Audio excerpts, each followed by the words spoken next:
नमस्ते दोस्तों, आप सभी का स्वागत है। मेरा नाम महेश पलावत है। ये 10 जुलाई की शाम का वीडियो है। इसमें हम देखेंगे कि जो वेदर सिस्टम पहले क्या बने हुए थे, अब इसमें क्या तब्दीली आई है।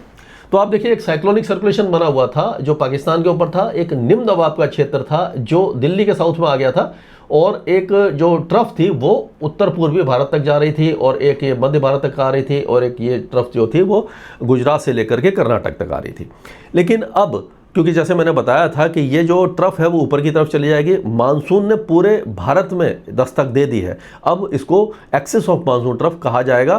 तो एक्सेस ऑफ मानसून ट्रफ की अगर बात करें तो आप देखिए, गंगानगर, हिसार और लो प्रेशर एरिया एक जो बना हुआ है उत्तर प्रदेश पर, वहाँ, और ये गोरखपुर, पूर्णिया और मिजोरम तक जा रही है। ये एक्सेस ऑफ मानसून ट्रफ है। ये आज की बात है, लेकिन अगर हम कल की बात करें तो कल होते होते क्या होगा कि ये लो प्रेशर एरिया हट जाएगा, साइक्लोनिक सर्कुलेशन बिहार और उसके आसपास के इलाकों में बन जाएगी, और एक्सेस ऑफ मानसून ट्रफ जो है वो पूरा जो पहाड़ों से होकर के, आप देखेंगे यहाँ से लेकर के, पहाड़ों की तलहटी से लेकर के आगे जाएगी। और एक साइक्लोनिक सर्कुलेशन उत्तरी पाकिस्तान में, वेस्टर्न डिस्टर्बेंस है, जब साइक्लोनिक सर्कुलेशन नॉर्थ पाकिस्तान में है तो उसका असर कल से जम्मू कश्मीर में दिखाई देने लग जाएगा, और उसका इंट्रैक्शन होगा, इन दोनों का इंट्रैक्शन होगा। तो उत्तराखंड और हिमाचल प्रदेश में भारी बारिश की संभावना नजर आ रही है। नेपाल की पहाड़ियों में, पूर्वी उत्तर प्रदेश से बिहार, उप हिमालय, पश्चिम बंगाल, इन इलाकों में भी तेज बारिश की संभावना नजर आ रही है। जैसे मैंने बताया था कि जब एक्सेस ऑफ मानसून ट्रफ जो यानी मानसून की अक्षीय रेखा जब ऊपर की तरफ चली जाती है तो उसके नीचे हवाएं जो है पश्चिमी हो जाती हैं। यहाँ देखिए, यहाँ से आकर के, और ये जहाँ पर एक्सेस ऑफ मानसून ट्रफ होती है वहाँ से ये टर्न करती है घड़ी की दिशा में, यानी क्लॉकवाइज घूमती है, और इस तरह से ये घूमती है। तो यहाँ पर ऊपर इसके पूर्वी हवाएं हो जाती हैं नमी वाली, और लेकिन नीचे सूखी हवाएं हैं। तो अब क्या होगा कि वेस्टर्ली विंड शुरू हो गई है। अगर वेस्टर्ली विंड की बात करें तो मैं आपको दिखाता हूं कि किस तरह से है। ये देखिए, हवाएं जो है ये इस तरह से आ रही है। ये पूरा अगर देखें यहाँ से तो ये देखिए, ये हवा का डायरेक्शन हुआ इधर से, और यहाँ से ये घूम रही है, यहाँ पर ये बन गया, और ये जो ट्रफ आ रही है। तो इस जो जगह पर ये पूरे जो उत्तर भारत में जो और मध्य भारत में जो पश्चिमी हवाएं हैं, इससे क्या होगा कि जो नमी है वो कम हो जाएगी और बारिश की गतिविधियां पूरी तरह से रुक जाएंगी। तो अब क्या होगा कि पंजाब, हरियाणा, दिल्ली, पश्चिमी उत्तर प्रदेश, ये सारा इलाका, राजस्थान के ज़्यादातर इलाके, मध्य प्रदेश के भी ज़्यादातर इलाके, उत्तर पूर्वी मध्य प्रदेश को छोड़ करके गुजरात पूरा, और ये महाराष्ट्र का भी ज़्यादातर इलाका अब सूख जाएगा। कोस्टल महाराष्ट्र और विदर्भ में हल्की फुल्की बारिश की संभावना बनती दिखाई दे रही है। और मानसून जो है, आपने देखा होगा कि 8 जुलाई नॉर्मल डेट होती है पूरा विड्रॉ होने की, लेकिन 9 जुलाई को मानसून ने पूरे भारत से विदाई ले ली है। हालांकि बहुत ज़्यादा बिल्कुल समय पर हुआ है, एक आध दिन आगे पीछे को समय पर ही मानते हैं, लेकिन ये आपने देखा होगा कि यहाँ पर जो मानसून था, यहाँ से जो आगे बढ़ा 11 जून से लेकर के 11-12 जून से लेकर के 29 जून तक यहीं पर अटका रहा था। तो ये जो था पूर्वी भारत में काफ़ी देर से आया, लेकिन जैसे ही आया तो जुलाई के महीने में उसने रफ्तार पकड़ी और पूरे भारत को कवर कर लिया। अगर पिछले 24 घंटों की बात करें तो हम बारिश देखेंगे, जो मेरठ में सबसे ज़्यादा 181 मिलीमीटर की बारिश हुई है, नाहन में 159, कूच बिहार में 143, चेरापूंजी में 109, कलकत्ता में 97, चंडीगढ़ में 92, शिमला, अम्बाला, डायमंड हार्बर, बरेली, शिमला, गया, ये सारे इलाके ने अच्छी बारिश देखी है। तो अब अगर आज का मौसम हम देखते हैं 10 तारीख का, तो आप देखिए पहाड़ों पर कोई खास, जम्मू कश्मीर, गिलगित बाल्टिस्तान, मुजफ्फराबाद, लद्दाख, ये सारे इलाके सूखे हैं। हिमाचल में भी हल्की फुल्की बारिश की गतिविधियां रहेंगी, लेकिन उत्तराखंड में बारिश काफ़ी ज़्यादा स्ट्रॉन्ग रहेगी, क्योंकि जो ये WD यहाँ पर है, तो ये जो है वो ये आएगा 11-12 तारीख तक यहाँ पर पहुँचेगा, इस जगह पर, यहाँ पर, और फिर जम्मू कश्मीर में बारिश की गतिविधियाँ शुरू करेगा। तो अभी देखिए उत्तराखंड में आज भारी बारिश है, और जो बरेली, मुरादाबाद और संभल वगैरह ये जो इलाके हैं, यहाँ पर भी अच्छी बारिश की संभावना दिखाई दे रही है। तराई के इलाके जो उत्तर प्रदेश के, पश्चिमी उत्तर प्रदेश के, बिजनौर में बहुत ज़्यादा भारी बारिश हुई है। तो अब जो बारिश की गतिविधियाँ हैं वो देखिए, आप लखनऊ से लेकर के पूरा जो पूर्वी उत्तर प्रदेश है, यहाँ पर लखनऊ, कानपुर, अयोध्या, फैजाबाद, गोंडा, बस्ती, और ये अपना सिद्धार्थनगर, खुशीनगर, महाराजगंज, मऊ, गाजीपुर, बलिया, प्रयागराज, भदोही, वाराणसी, ये सारे इलाके, चित्रकूट वगैरह अच्छी बारिश देखेंगे, और यहाँ पर बारिश अब अच्छी रहेगी। और उसी तरह से बिहार के भी ज़्यादातर इलाके, झारखंड के कई इलाके, और उत्तर पूर्वी मध्य प्रदेश के साथ साथ छत्तीसगढ़ के कई इलाकों में आज बारिश की संभावना दिखाई दे रही है। उत्तर पूर्वी राज्यों में क्योंकि यहाँ से जो मॉइस्चर है वो लगातार आएगा, यहाँ से आप देखेंगे कि ये जो नमी वाली हवा है क्योंकि यहाँ से ये घूमेगी और ये यहाँ से आएगी, ये पूरा जो पश्चिम ये बंगाल की खाड़ी से नमी यहाँ पर आएगी और ट्रफ भी मिजोरम तक है। तो पूरे पूर्वोत्तर राज्यों में अच्छी बारिश होगी। सिक्किम उप वाली पश्चिम बंगाल में झमाझम बारिश होगी, गंगे पश्चिम बंगाल में हल्की रहेगी, लेकिन फिर भी कई इलाकों में अच्छा शावर जो आधे 1 घंटे का हो सकता है। कलकत्ता में जैसे कल हो गया। ओडिशा के कई इलाके बारिश देखेंगे, छत्तीसगढ़ भी बारिश देखेगा, विदर्भ में भी आज बारिश की संभावना बनती दिखाई दे रही है। बस ये इलाके हैं।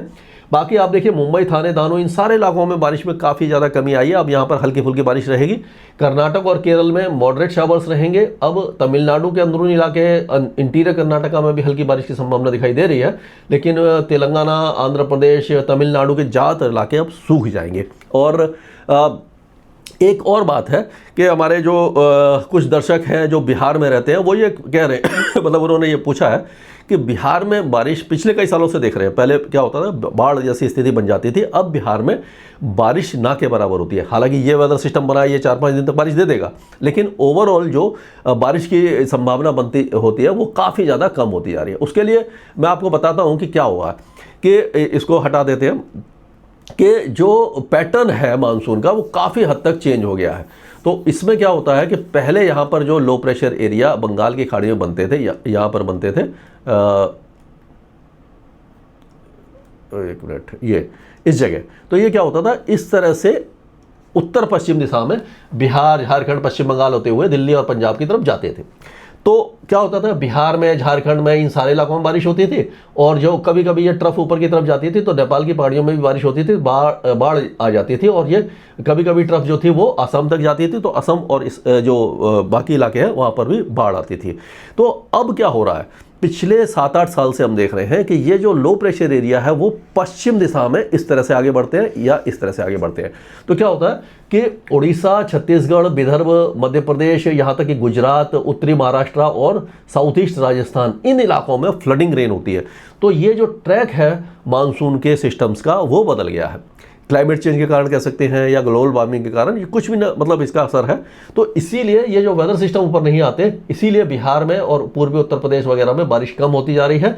और ये जो जहाँ पर बारिश नहीं होती थी, राजस्थान, गुजरात, मध्य प्रदेश, विदर्भ, ये सारे इलाके भारी बारिश देख रहे हैं। तो ये इसका कारण है कि जो मानसून पैटर्न में चेंजेज आए हैं, इसीलिए जो उत्तर भारत है, गंगा के मैदानी क्षेत्र, वो धीरे धीरे सूखते जा रहे हैं।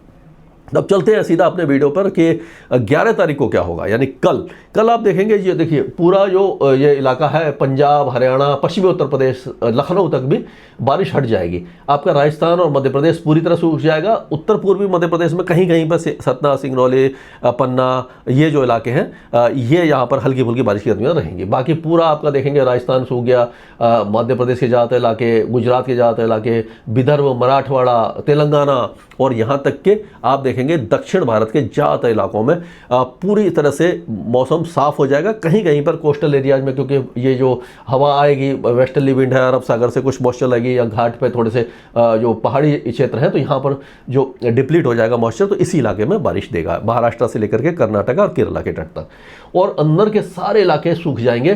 तो ये ब्रेक मानसून कंडीशन को इसको कह सकते हैं। तो क्या होता है कि ब्रेक मानसून कंडीशन वैसे तो ये पूरी तराई में जब तरफ जाती है तब होती है, लेकिन क्या हो रहा है कि यहाँ पर ये low pressure area, cyclonic circulation वगैरह बन रहे हैं, तो ये जो ट्रफ है ये थोड़ा सा यहाँ पर नीचे की तरफ डिप कर रही है, और यहाँ इसीलिए पूर्वी भारत में बारिश की गतिविधियां जारी रहेंगी, लेकिन बाकी जो भारत है वो एक तरह से पूरी तरह शुष्क होने की संभावना इसकी नजर आ रही है।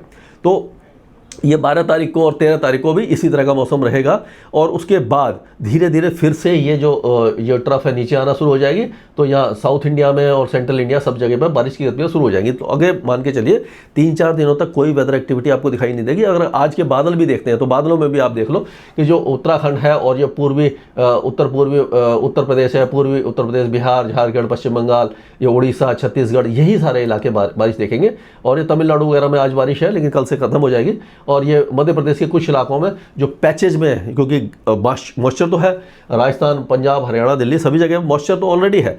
आज जैसे ही टेम्परेचर बढ़ेंगे तो कहीं कहीं पर खंड वर्षा जो होती है वो हो सकती है, लेकिन कल से धीरे धीरे क्योंकि पश्चिमी हवा लगातार आएंगी तो मॉइस्चर भी हट जाएगा, यानी नमी कम हो जाएगी, तो बादल बनना बंद हो जाएंगे, पश्चिमी हवा रहेगी और पूरी तरह से मौसम सूख जाएगा। तो जो आपने देखा था कि 40% से 12% पे डेफिशिएंसी आ गई थी, वो धीरे धीरे फिर से डेफिशिएंसी बढ़ना शुरू हो सकती है। ये था अभी तक अपडेट स्काईमेट वेदर में। अभी के लिए इतना ही।